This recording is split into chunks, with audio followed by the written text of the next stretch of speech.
Coucou tout le monde. Salima m'a demandé de vous parler un petit peu du côté nutrition, du côté corps, parce qu'elle fait plutôt tout ce qui est psychologie. Et l'expression est bien connue, un esprit sain dans un corps sain. Et c'est un petit peu ça qu'on va décortiquer ensemble. Et c'est pour ça que j'ai choisi cette image avec vous. Pour avoir un esprit sain dans un corps sain, en fait, ça passe par, alors si je pars depuis la droite, par le sommeil, la bonne nutrition, le fait de faire un peu de sport, de se bouger, et pas forcément méditation, mais en tout cas prendre le soin de prendre soin, prendre le temps de prendre soin de soi. Alors, qui je suis? Je m'appelle Amina Karine Kermouz. Donc, je vais avoir 47 ans très bientôt. J'habite à Londres depuis 2010. Et comme vous pouvez le voir sur la photo, j'ai un petit peu eu une transformation. J'ai en fait perdu 10 kilos. Alors, je vais vous faire la version courte. C'est que ce qui s'est passé, c'est que mon fils est devenu coach en bien-être après lui-même avoir perdu 26 kilos. Je vais vous partager sa photo juste après. Il m'a présenté son activité, ça ne m'intéressait pas parce que j'avais déjà deux business. Il m'a parlé côté nutrition, ça ne m'intéressait pas non plus parce que inconsciemment, je me suis dit, c'est pas lui qui va m'apprendre à manger. Et en plus, je pensais manger déjà bien, manger sain. Et effectivement, je mangeais sain, mais ce que je ne savais pas, c'est que je ne mangeais pas équilibré et que sain et équilibré, ce n'était pas pareil. Voilà un petit peu l'histoire de ma famille. Donc là, vous avez ma photo à moi, celle de mon fils, qui effectivement, on voit que ça fait un changement quand on perd 26 kilos de graisse. Il a repris 10 kilos de muscle derrière. Il a aidé ma maman à se remettre en forme. Alors ma mère, il faut savoir qu'elle a passé toute sa vie en état d'obésité. Elle a commencé son programme avec mon fils à l'âge de 68 ans. Donc, ce n'est jamais trop tard pour bien faire. Et on voit effectivement l'impact sur son visage. Elle a perdu pour le moment 25 kilos, donc et là, elle va avoir 73 ans cet été. Alors, pourquoi bien manger? Avant de parler de côté nutrition, etc., je vais parler du lien entre la flore intestinale, gut en anglais, donc la flore intestinale, le microbiote, et les hormones. Et il y a une grande connexion entre les deux. Parce que si on est constipé, par exemple, eh ben, ça va empêcher l'évacuation de toutes les hormones en excès. En plus, des fuites dans les intestins peuvent augmenter la production de cortisol. Le cortisol, c'est l'hormone du stress. Les hormones sexuelles peuvent influencer les trajets de nourriture à travers les intestins. Les inflammations dans les intestins peuvent augmenter les inflammations un petit peu de partout. Une faible quantité d'acide dans l'estomac peut entraîner une baisse dans l'absorption de nutriments et donc augmenter les carences. Et un déséquilibre dans le microbiote peut aussi entraîner une mauvaise absorption des sucres. Donc, un petit peu, je vais vous montrer un petit peu ce que font les hormones sur le corps, en fait, tout ce qui se passe dans la flore intestinale. Il y a beaucoup d'effets. Donc, ça protège contre les pathogènes, ça synthétise les vitamines, ça sert aussi pour le développement du système immunitaire, l'angiogénèse intestinale, ça va être à l'origine du stockage des graisses, ça va aider à la fermentation des fibres alimentaires et ça va moduler au niveau du SNC. En fait, c'est l'axe intestin-cerveau. Je vais vous montrer un petit schéma après. Je voulais partager d'abord les hormones. Alors, il y a beaucoup d'hormones dans le corps, on en produit beaucoup, mais je voulais surtout partager les 4 hormones du bonheur et vous allez comprendre pourquoi après. Il y en a 4. Donc, la dopamine, on peut la sécréter en faisant du sport, en dormant 7 à 9 heures par jour et en fêtant ses petites victoires et ses grandes victoires. La sérotonine, donc comment on peut en profitant de la nature, penser au bon moment, faire du sport, pratiquer la gratitude, tout ça, ça va faire produire de la sérotonine. Et pour information, quand vous pratiquez la gratitude, en fait, l'hormone que vous sécrétez, la sérotonine, c'est vraiment l'inverse du stress. Essayez de stresser et en même temps d'être très reconnaissant de tout ce que vous avez, vous verrez que vous n'y arriverez pas. Soit vous allez stresser, soit vous êtes reconnaissant, vous ne pouvez pas être les deux. Donc, quand vous commencez à être stressé, c'est un bon petit tip que je vous donne. pensez à compter les bienfaits et automatiquement, ça va réguler un petit peu le stress. L'endorphine, donc avec tout ce qui est loisirs créatifs, rire, chanter, danser, la musique, ce genre de choses. Et l'ocytocine à travers donc, la méditation, en faisant une bonne action et en faisant un câlin. Donc ça, c'est les 4 hormones du bonheur. Et pourquoi je voulais vous en parler, c'est par rapport à ce que j'ai noté ici. En fait, alors, je ne suis pas médecin, je ne vais pas rentrer dans les détails très compliqués, je voulais simplement vous montrer qu'en fait, on est fait de quelque part de 2 cerveaux. Le cerveau qu'on a dans la tête et le cerveau qu'on a dans le ventre, donc les intestins, flore intestinale, etc. Tout le système nerveux dans les intestins ou deuxième cerveau partage de nombreuses caractéristiques avec le cerveau dans votre tête. Il peut agir machinalement et influence même le comportement en envoyant des messages par le nerf vague. Donc, vous voyez, ça, c'est votre colonne vertébrale. Et tous les petits traits rouges, c'est les nerfs qui vont aller jusqu'aux intestins. Et il y a le nerf vague qui va directement de l'estomac au cerveau. Donc, quand on dit que le chemin le plus court pour arriver au cœur d'un homme est son estomac, en fait, on n'a pas tort. Et ce que je voulais vraiment vous montrer, c'est que, alors dans le cerveau, il y a 85 milliards de neurones. Dans votre intestin, donc votre second cerveau, vous en avez 500. Et je vous ai parlé tout à l'heure des hormones du bonheur. Il y avait la dopamine. La dopamine, elle est produite à 50% par le cerveau, 50% par les intestins, on va dire. Mais la sérotonine, elle est produite à 5% par le cerveau, mais 95% de votre sérotonine est produite par, en gros, votre estomac, vos intestins, etc. Donc, en gros, si vous avez mangé n'importe quoi, il ne faudra pas vous attendre à avoir une sérotonine de bonne qualité. Les deux vont vraiment, vraiment ensemble. Et tout le système nerveux comprend un réseau de neurones qui vont se propager à travers 2 épaisseurs de parois intestinales. Si vous trouvez quelques fautes d'orthographe, ne vous inquiétez pas, c'est parce que je n'avais pas le clavier qui fait l'anglais. Normalement, ceux qui me connaissent savent que je suis prof de français et que je ne supporte pas les fautes d'orthographe. Et je n'avais pas pour corriger, mais je voulais quand même partager tout ça. Et comme un de mes mentors disait, done is better than perfect. Donc, fait, c'est mieux que parfait. Alors voilà, je préfère avoir fait cette vidéo que ne pas l'avoir faite et qu'elle soit parfaite, toute propre, toute parfaite sur mon PowerPoint. Alors, qu'est-ce que le microbiote intestinal? On a 100 milliards de bactéries qui vivent dans l'intestin. Les fonctions, c'est quoi? Digestif, métabolique, immunitaire, neurologique. Ça participe à l'assimilation des nutriments, la synthèse de vitamines, l'absorption des acides gras, le calcium, le magnésium, etc. Après, qu'est-ce qui est propre à chaque individu? 160 espèces de bactéries environ par individu. La moitié se retrouve d'une personne à l'autre. On a 15 à 20 espèces en charge des fonctions essentielles du microbiote. Et les déséquilibres du microbiote peuvent être des facteurs favorisant les maladies neuropsychiatriques comme l'obésité, le diabète, le cancer, les maladies intestinales chroniques, inflammatoires, etc. Tout ça, ça va venir à cause d'un déséquilibre dans votre microbiote. Ensuite, quand on a des facteurs perturbants dans notre vie, des situations stressantes ou des choses comme ça, on va émettre des émotions négatives comme l'anxiété, la colère, la jalousie. Ça va dérégler de manière physiologique au niveau HHP, en gros, c'est des hormones. Et par conséquent, ça va agir sur les comportements alimentaires. Alors, selon les personnes, ça va pousser à trop manger ou ne pas manger. On connaît tous des gens, quand ils ne sont pas bien, ils mangent beaucoup. Et des gens, quand ils ne sont pas bien, ben, ils ne peuvent plus manger. Donc, le choix d'aliments de réconfort gras et sucrés et le grignotage.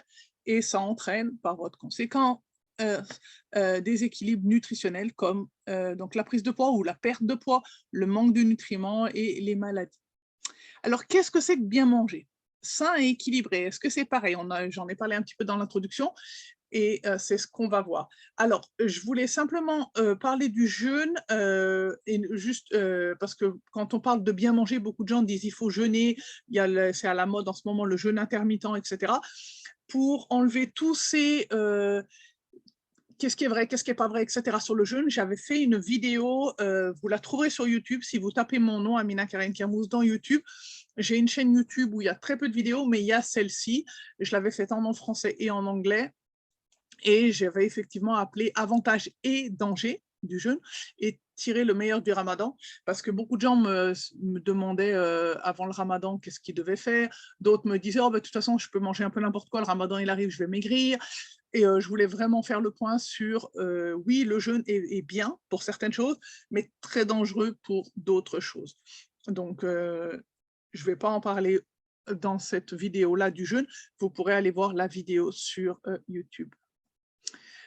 Je voulais parler de l'alimentation. Et quand je disais sain, il y a beaucoup d'assiettes qu'on voit qui sont très saines, mais qui ne sont pas équilibrées du tout. Et pour que ce soit équilibré, en fait, il faut avoir, en anglais, on le surnomme ça le tea plate, parce que ça ressemble à la lettre T. La moitié de votre assiette doit être des légumes. Toutes sortes, crus, cuits, un peu des deux, n'importe, en les variant un petit peu tous les jours. Moitié de légumes. Ça, c'est très important. Avec qu'est-ce qui est le plus important, en fait, c'est ça, c'est la partie protéine. La protéine, donc c'est les viandes, les substituts, une portion, donc le quart de l'assiette, ou plus si vous êtes assez costaud, ou pour vos maris, vos frères, etc. Eux, ils ont besoin d'un peu plus parce qu'ils ont plus de muscles. Une portion, 1 à 3 portions de féculents. Alors, quand ils disent 1 à 3 portions, là encore, ça va varier selon vos gabarits, selon votre activité physique. En gros, plus vous êtes actif, plus vous pourrez vous permettre de manger des féculents. Mais attention, les féculents, quand on en a trop et que le corps n'a pas besoin de tout ça et qu'il n'a pas brûlé tout ce que vous lui avez donné, il va stocker. Alors que les protéines, si vous en avez un peu trop, eh ben, il ne sait pas vraiment le stocker, donc il va juste s'en débarrasser. À cette assiette, si vous voulez vraiment faire quelque chose de très complet, ajoutez des matières grasses saines. Alors ça peut être l'huile d'olive, ça peut être certaines bonnes huiles végétales, l'avocat, le saumon, ce genre de choses. Des fruits en début de repas plutôt qu'en fin de repas ou entre les repas. Et des laits ou des substituts, des produits laitiers. Après, mieux c'est organique ou sans lactose pour enlever le sucre, mais organique parce que, enfin bio, parce que l'industrie agroalimentaire, malheureusement pour les vaches, leur donne énormément d'hormones et de choses comme ça. Et les hormones, on sait très bien quand on allait que tout passe dans notre lait, bah, c'est valable pour la vache aussi. Et donc, on se retrouve nous-mêmes avec toutes ces hormones. Et pour savoir si vous avez trop d'hormones, en gros, si vous avez des règles très douloureuses, l'endométriose, les ovaires polycystiques, ou ce genre de choses, il y a de fortes chances que vous ayez trop d'œstrogènes. Et donc, il faudra éliminer tout ça. Et si, au contraire, vous avez pas de règles, alors que vous ne prenez pas spécialement d'hormones et choses comme ça, il y a peut-être des chances que vous manquiez d'hormones et que vous ne soyez pas très équilibré niveau hormonal. La première chose, avant même de parler de nourriture, la chose la plus importante dont on a besoin, c'est l'eau. On a besoin de boire énormément d'eau pour plein de raisons, pour éliminer les toxines, pour nettoyer tout ce qui se passe à l'intérieur. Ça va aider effectivement à maintenir la ligne parce que plus vous buvez, plus vous occupez vos cellules d'eau et donc pas de place pour la graisse. Donc, elle n'a pas où se loger et en plus, vous aurez moins faim, donc vous allez avoir tendance à moins manger. Éviter la mauvaise haleine, ça prévient les maux de tête, chasse le stress. Et quand vous avez des petites fringales ou des envies, essayez de boire un verre d'eau et attendez un petit peu. Vous verrez que dans 80% des cas, vous n'aurez plus envie de ce que vous aviez dans la tête parce qu'en fait, vous aviez seulement soif et non pas faim. L'élément de nourriture qui est le plus important, je disais, c'était les protéines et elles sont vraiment importantes. Pourquoi?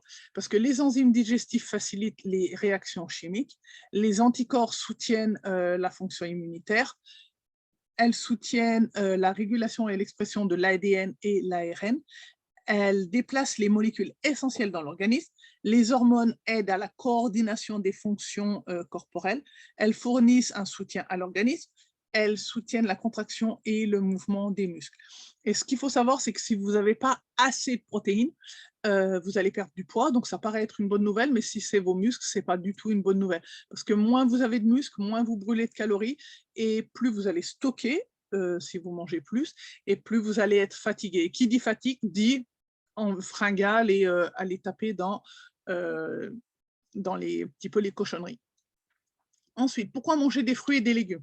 Pour prévenir le cancer, réduire les risques des maladies cardiovasculaires, diminuer le risque de souffrir d'hypertension, renforcer les os et les dents, renforcer le système immunitaire, améliorer la régularité intestinale, favoriser un poids santé.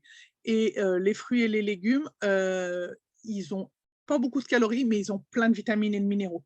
Donc, quand vous allez vous remplir l'estomac de fruits et de légumes, vous aurez plus faim. Par exemple, un estomac plein de fruits et légumes pour 400 kilocalories, par exemple, ça va remplir l'estomac. Mais 400 kilocalories, si je le transforme en huile, c'est juste un tout petit peu d'huile. Il resterait plein de place dans votre estomac. Donc, ça permet de vraiment d'être rassasié et de ne pas avoir les carences, parce que quand on a des carences, le corps, ce qu'il sait faire de mieux, c'est stocker de la graisse. Ensuite, les féculents. Malheureusement, c'est l'aliment de base de notre, dans quasiment toutes les cultures. C'est pas forcément les mêmes féculents, mais on en a tous trop. Et on en a besoin un petit peu. Moi, je suis pas du tout une fan du régime keto, qui est lui aussi à la mode, où ils enlèvent complètement les féculents. Alors, pour la faire courte, pourquoi je suis pas du tout d'accord avec ces régimes sans féculents? C'est parce que si vous êtes dans les catégories de femmes qui n'ont pas assez d'hormones, et ben, les féculents, en fait, et pour tout le monde aussi d'ailleurs, agissent un peu comme un antidépresseur. Mais si vous n'avez pas assez d'hormones, ça veut dire qu'en fait, vous êtes quasiment à 2 doigts de faire un burn-out. Et l'avantage des féculents, surtout le soir avant de dormir, par exemple, ça va vous apaiser. C'est un peu comme enlever les féculents, ce serait un peu comme enlever un antidépresseur à un malade et lui dire, bah voilà, tu vas manger un petit peu moins, tu n'as pas ton cachet, tu vas maigrir. Bah oui, mais non, en fait, ça ne va pas du tout l'aider parce qu'il ne va pas bien dormir. Quand on ne dort pas bien, on ne récupère pas. Quand on ne récupère pas, on se réveille fatigué. Quand on se réveille fatigué, on va taper dans le grignotage intempestif, on s'en prend à tout le monde, on est de mauvaise humeur, on va stocker de la graisse et on tombe dans un cercle vicieux encore. Mais il y a des bienfaits des céréales, on en a besoin. On en a besoin en particulier pour l'énergie. Ça permet effectivement de rester rassasié un petit moment. Si vous preniez un repas sans féculents, il y a de fortes chances que vous ayez faim un peu plus vite. Il y a des féculents qui sont plus sains que d'autres. Ben, pour faire court, les féculents les mieux sont les céréales complètes, donc le riz ou les pâtes ou le pain, mais complet. Les pommes de terre aussi sont un bon féculent, certaines céréales. Le piège des petits pois. Oui, c'est un légume, mais comme il a énormément d'amidon, on le considère quand même comme un féculent. Tout ce qui est les légumineuses, comme les haricots secs, les lentilles et ce genre de choses, ça va rentrer là-dedans. Et tous ces glucides complexes permettent d'aller alimenter le sang, mais petit à petit. C'est particulièrement l'avoine, par exemple. Pourquoi pendant le ramadan, on nous dit de prendre de l'avoine le matin? C'est parce que ça va aller dans le sang, mais petit à petit. Alors que si vous prenez 3 cuillères de miel, 5 minutes après, tout est dans le sang. Et ce qui va aussi vous permettre de rééquilibrer votre alimentation et beaucoup agir sur les hormones, ça va être les pré- et les probiotiques. Donc les probiotiques, c'est des bactéries ou des levures vivantes que l'on peut trouver dans certains aliments comme le yaourt, kéfir, ce genre de choses, et dans certains compléments alimentaires. En consommer va permettre de maintenir une flore intestinale en bonne santé. Les prébiotiques, c'est des fibres végétales qui composent certains aliments et qui vont servir de nourriture pour nos bactéries intestinales. En consommer assez permet la croissance des bonnes bactéries intestinales et donc de maintenir une flore intestinale en bonne santé. Et c'est particulièrement important d'en avoir des deux, pré- et probiotiques. Si vous avez fait une cure d'antibiotiques, vous avez eu une infection ou chose comme ça, les antibiotiques, ils ont tué toutes les bactéries mauvaises, mais aussi les bonnes. Donc, il faut tout réimplanter. Alors, manger doit rester un plaisir, pas une phobie ou un refuge. Faut vraiment prendre la nourriture comme un plaisir. Attention à vos pensées négatives, parce que quoi que vous pensiez, en fait, ben, c'est ce qui va arriver si vous commencez à manger, par exemple, vous avez envie d'un petit cookies et vous dites, oh là là, j'ai encore pris un cookie, je vais prendre 2 kilos. Si vous vous concentrez sur ces 2 kilos-là, et ben, effectivement, vous allez prendre 2 kilos parce que votre cerveau pense que c'est ce que vous voulez. Donc, faites-vous plaisir et sachez que Si vous n'avez pas fait trop d'excès ce jour-là, prendre un cookie ne va pas vous faire prendre 2 kilos. Et concentrez-vous toujours sur les actions et non sur les résultats. Par exemple, si vous voulez perdre du poids, vous avez 20 kilos à perdre, ne vous dites pas je veux perdre 2 kilos par mois, par semaine, etc. Parce que ça, ce n'est pas entre vos mains. Par contre, manger un peu plus de ce qui est bon, boire plus d'eau, faire tant de pas dans la journée, ça, c'est des actions. Et ça, c'est libre à vous de le faire ou de ne pas faire. Donc, vous êtes en contrôle des actions. Donc, faites ce qui est en votre contrôle et laissez partir les résultats, lâchez prise sur ça. Mais naturellement, si vous faites ce qui est bon pour votre corps, vous aurez les résultats. Je voulais partager quelques versets et quelques hadiths sur la nourriture. Il y en a certains qui m'ont, moi, particulièrement aidé dans mes excès et à réguler tous ces excès. Ô les croyants, mangez des nourritures licites que nous vous avons attribuées et remerciez Allah si c'est lui que vous adorez. On parlait tout à l'heure de la gratitude et effectivement, si vous remerciez Allah, vous verrez que vous allez vous sentir complètement différent. Mangez des bonnes choses que vous nous avons attribuées et ne vous montrez pas ingrat, sinon ma colère s'abattra sur vous et celui sur qui ma colère s'abat va sûrement vers l'abîme. Donc, quand vous commencez à vous plaindre ou à vous dire « Oh là là, il n'y a plus de pain » ou « Le frigo, il est vide », etc., reformulez votre phrase et réfléchissez un petit peu. Attendez, est-ce que le frigo, il est vraiment vide? En France, moi j'habite en Angleterre, mais c'est pareil, on a rarement des frigos vraiment vides. Et plus on remercie Allah, plus il nous donne. Et en plus, se montrer ingrat, ça attire sa colère. Et ce qu'il faut se rappeler, c'est que se montrer ingrat, c'est obéir à Shaitan, parce qu'il avait juré à Allah qu'on serait ingrat. Un autre, ô enfants d'Adam, dans chaque lieu de salat, portez votre parure, ou vos habits, et mangez et buvez. Et ne commettez pas d'excès, car Allah, il n'aime pas ceux qui commettent des excès. Alors ça, c'est un des versets qui m'a le plus aidé par rapport au fait des excès. Parce que quand je commençais à manger du chocolat, je ne pouvais plus m'arrêter. Quand je mangeais certaines choses, je ne pouvais pas m'arrêter. Et maintenant, quand j'en trouve et que je commence à manger 2, 3 petits morceaux, bah, je m'arrête très vite parce que je n'ai pas du tout envie de me retrouver dans une catégorie de gens que Allah bah, n'aime pas. Je n'ai pas envie d'être dans ces gens-là. Donc moi, ça m'a beaucoup aidé. Et le fait qu'ils disent dans chaque lieu de prière à manger et buvez, etc., moi, j'associe ça, on a 5 prières par jour, et ben c'est mon programme alimentaire à moi, c'est 3 repas. J'ai mon petit-déj, repas de midi, repas du soir, et j'ai 2 collations, le matin et l'après-midi. Donc, je mange effectivement 5 fois par jour, et c'est comme ça que j'ai perdu du poids. Quant au ciel, il l'a élevé plus haut, il a établi la balance afin que vous ne transgressiez pas la pesée. Donnez toujours le poids exact et ne faussez pas la pesée. Donc, il y a 2 mots en français, mais en arabe, c'est 3 fois le mot mizan. Et le mizan, effectivement, c'est la balance ou la pesée. Et toujours cette idée d'équilibre. On doit toujours être entre les extrêmes. C'est lui qui a créé les jardins treillagés et non treillagés, ainsi que les palmiers et la culture aux récoltes diverses, de même que l'olive et la grenade, d'espèces semblables et différentes. Mangez de leurs fruits quand ils en produisent, donc les fruits de saison, si on lit bien comme il faut, et acquittez-en les droits le jour de la récolte, et ne gaspillez point, car il n'aime pas les gaspilleurs. Et on revient donc au verset que je disais tout à l'heure qui m'a aidé. Tout à l'heure, c'était ceux qui font des excès, là c'est traduit par gaspilleurs, mais demandez-vous, est-ce que vous avez envie d'être dans la catégorie que Allah n'aime pas? En général, ça calme. Une preuve pour eux est la terre morte à laquelle nous redonnons la vie et d'où nous faisons sortir des grains dont ils mangent. Allah se sert du grain comme une de ses preuves. Et j'utilise, moi, ce verset comme preuve qu'on peut manger des féculents. Parce que si vraiment les féculents étaient quelque chose de très mauvais, Allah n'en aurait pas envoyé à Moussa alayhi salam quand il a traversé le désert. On ne parlerait pas de pain, de blé dans l'Ancien Testament, le Nouveau Testament, le Coran, et cette idée de pain et de le pain quotidien, de farine, etc., si c'était si mauvais, on n'en aurait pas. Ou plutôt, on en aurait, mais Allah n'en ferait pas l'apologie comme c'est le cas. Et certainement, il y a une leçon pour vous dans les bestiaux. Nous vous abreuvons de ce qui est dans leur ventre. un produit extrait des excréments, nourriture digestible et du sang, un lait pour les buveurs.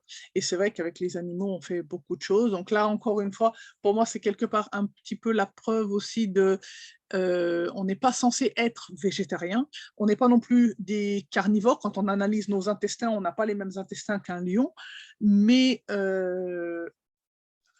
voilà, moi, ça me soulage un petit peu la conscience de me dire que si la viande, les animaux étaient si mauvais que ça, ou interdits, ou Allah ne nous les donnerait pas et on ne parlerait pas comme ça dans le Coran, en fait. Puis mangez de toute espèce de fruits et suivez les sentiers de votre Seigneur, rendus faciles pour vous. De leur ventre sort une liqueur aux couleurs variées dans laquelle il y a une guérison pour les gens. Il y a vraiment là une preuve pour les gens qui réfléchissent. Donc là, on parle du miel euh, et de tous les bienfaits du miel qui sont bien connus. Je vais vous donner 4 hadiths qui m'ont moi aussi aidé, un en particulier. Je ne vais pas lire toute la chaîne de transmission, etc., juste le hadith en lui-même. L'homme ne peut faire un acte pire que de remplir son ventre. En fait, il lui suffit de quelques bouchées pour le maintenir debout. S'il ne peut s'en contenter, qu'il affecte le tiers de son estomac au manger, un autre tiers à la boisson et un autre tiers à l'air. Ce hadith est assez connu. On dit toujours il faut avoir un tiers, un tiers, un tiers. Non, c'est pas qu'il faut avoir un tiers, un tiers, un tiers. Ça, c'est si on n'a pas réussi à ne manger qu'une bouchée. Normalement, ce qu'il faudrait, c'est ne manger que quelques bouchées. Et si on n'y arrive pas, eh ben, l'extrême, la limite, c'est d'avoir un tiers, un tiers, un tiers. Malheureusement, aujourd'hui, les gens, ils ont plutôt 4 tiers de nourriture et, et ça déborde. C'est pour ça que je dis 4 tiers. Pas de place pour l'eau, pas de place pour l'air, ils n'arrivent même pas à respirer. Et ce n'est pas du tout ce pourquoi on était fait. Le hadith qui m'a moi personnellement beaucoup aidé, c'est celui-ci. Le croyant fort est plus aimé d'Allah que le croyant faible, et en chacun d'eux il y a du bien. Veille à ce qui t'est utile, sollicite l'aide d'Allah et ne capitule pas. S'il t'arrive quelque chose, ne dis pas si seulement j'avais agi de telle manière, il y aurait eu ceci et cela. Dis plutôt c'est le décret d'Allah et il fait ce qu'il veut, car si ouvre la porte au diable. Donc moi, je me rappelle toujours de ça, que le croyant fort, il est plus aimé que le croyant faible. Donc quand on dit fort, il y a certainement l'idée de point de vue de sa foi hein, et de sa pratique religieuse, etc. Mais ça va avec le corps aussi. Quelqu'un qui est plein de graisse, qui mange très mal, se lever en plein milieu de la nuit pour faire des actes d'adoration, ça va être compliqué. Par contre, quand on est très propre, c'est beaucoup plus facile. Et même des autres actes, hein, aller aider la personne âgée, le voisin, etc. Quand nous-mêmes, on n'arrive même pas à marcher, on aura un peu du mal à aider les autres. Il y a un autre hadith. Une fois, donc c'est pas un hadith, c'est une histoire avec Omar. Une fois, Omar ibn al-Khattab vit un homme avec un gros ventre et lui dit c'est quoi ça? L'homme répondit c'est la baraka d'Allah. Et Omar lui a répondu non, c'est une punition d'Allah. Moi j'avais mon ventre qui ressemblait un petit peu à une femme enceinte quand j'ai commencé mon programme. Mais j'ai des amis qui avaient des ventres beaucoup plus gros que moi et c'est ce hadith-là qui les a aidés parce qu'elles n'avaient pas du tout envie d'être avec quelque chose qui pourrait être une punition d'Allah. Celui-là, donc je ne l'ai pas traduit, mais c'est pareil, c'est le prophète sallam qui avait vu quelqu'un avec un gros ventre et qui lui dit « Oh, si tu n'avais pas un gros ventre, ce serait mieux pour toi. Trop manger ne va pas avec la bonne santé. » Donc ça aussi, quand vous savez que le prophète sallam il a dit que trop manger, ça ne va pas avec la bonne santé, demandez-vous si vous avez envie de faire partie des gens qui font ce que le prophète sallam a déconseillé ou interdit, etc. Voilà un petit peu le tour que je voulais vous faire sur la nutrition et la santé. Maintenant, je vous laisse mes coordonnées. Si vous voulez prendre rendez-vous pour un bilan nutritionnel et hormonal gratuit, voilà mon nom, Amina Karine Kermouz. Vous pouvez me trouver sur Facebook ou Instagram. Mon numéro de téléphone, donc moi c'est 44 l'indicatif parce que je suis en Angleterre, mais j'ai WhatsApp si vous voulez m'envoyer un message sur WhatsApp. Et Come to Fit, c'est le nom de ma compagnie. Donc envoyez-moi un message et on fixera un bilan ensemble pour faire le tour un petit peu de vos habitudes alimentaires et côté hormonal, voir où vous en êtes. Bonne fin de journée à tous.